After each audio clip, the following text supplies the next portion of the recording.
évoqué la mémoire traumatique, mais parfois c'est le cas, c'est que des victimes se souviennent de ce qui leur est arrivé à l'âge adulte. Et quand il s'avère que voilà, les faits sont prescrits, malheureusement, il n'y a pas de recours juridique possible. Et comme tu le soulignais, le témoignage peut être compliqué parce qu'il va nécessairement impliquer de dévoiler des éléments sur l'entourage familial, proche, et avec les risques qui sont encourus de plainte pour diffamation. Donc c'est vrai que c'est encore aujourd'hui difficile pour les victimes d'inceste, de violences sexuelles qui ont subi cela pendant l'enfance, de parler à l'âge adulte, parce que malheureusement, très souvent, les faits sont prescrits et ils se retrouvent face à un obstacle et ne peuvent pas faire valoir leurs droits de victime et d'être reconnus comme tels en justice. Pour la reconstruction, c'est parfois compliqué aussi, même si effectivement le fait d'obtenir une condamnation ne permet pas à une victime de se reconstruire en tant que telle, pas uniquement. C'est néanmoins un pas qui est très important pour une victime. Et bon, la loi devrait, je l'espère, évoluer. En tout cas, on l'espère tous. Justement, sur cette question de la réponse judiciaire, finalement, qu'est-ce que vous, votre association, mettez en place? On pourrait parler, quelles sont vos relations? Alors, globalement, à chaque fois que, alors dans mon métier d'enseignant ou dans le cadre de l'association, il faut savoir que tout adulte qui accueille la parole d'un enfant mineur se doit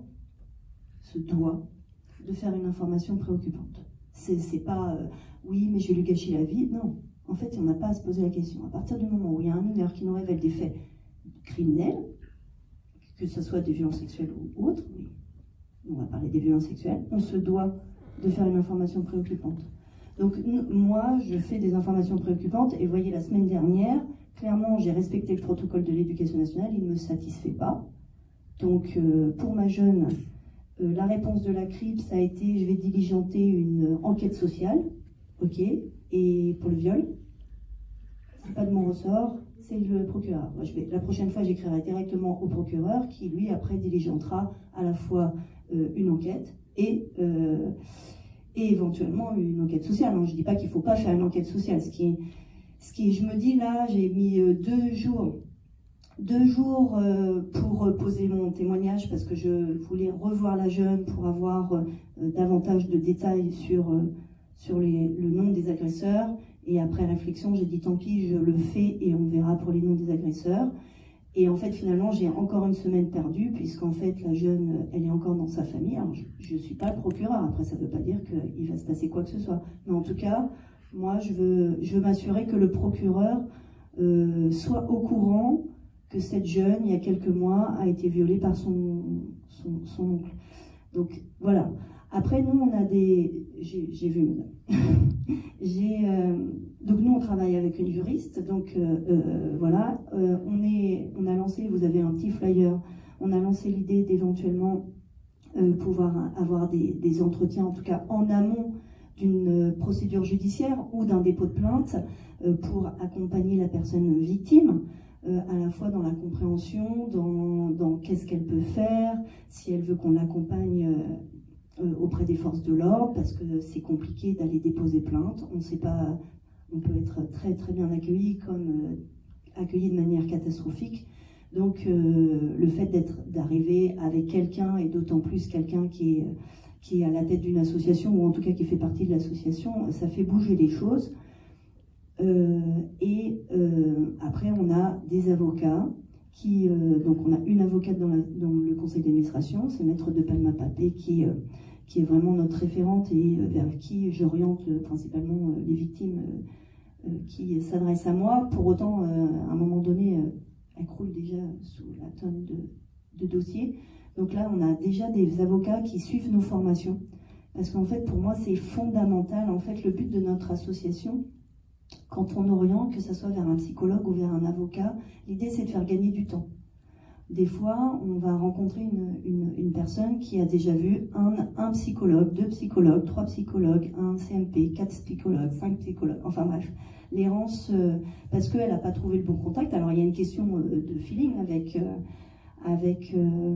j'ai vu, avec avec la personne, hein, bien sûr, la relation avec un thérapeute ou avec un médecin, il y a ce côté, mais il y a aussi ce côté d'être formé au psychotrauma et de faire le lien avec les problématiques de corps, dont Kim parlait tout à l'heure, sur le fait que le corps réagit aux violences qu'on a pu vivre dans l'enfance et en particulier des violences sexuelles, et les problématiques psychotraumatiques, en fait. Et pour nous, ça c'est important. Donc faire gagner du temps, que ce soit au niveau psychologique ou au niveau judiciaire. Alors bien sûr, on n'a pas encore assez de psychologues à la fois formés et à la fois qui se sont présentés à nous, et donc voilà.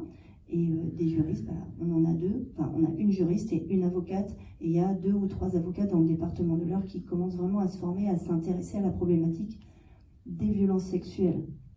Alors l'inconvénient pour nous au niveau de la justice, ce que l'avocate m'a expliqué, même si elle a fait le choix de ne défendre uniquement que des victimes, c'est un choix personnel et financier, clairement, au-delà de quand elle est commis d'office. Malheureusement, on est dans un petit barreau et il est compliqué pour les avocats de faire ce choix tranché, de dire à partir du moment où je défends des victimes de violences sexuelles ou que je fais partie d'une association qui défend des victimes de violences sexuelles, je ne peux pas prendre des agresseurs. Pour notre barreau, c'est compliqué. À Paris, c'est beaucoup plus simple parce qu'en fait, il y a pléthore de clients, en fait. Donc voilà. Je ne sais pas si j'ai répondu à la question. C'est bon? Donc, madame,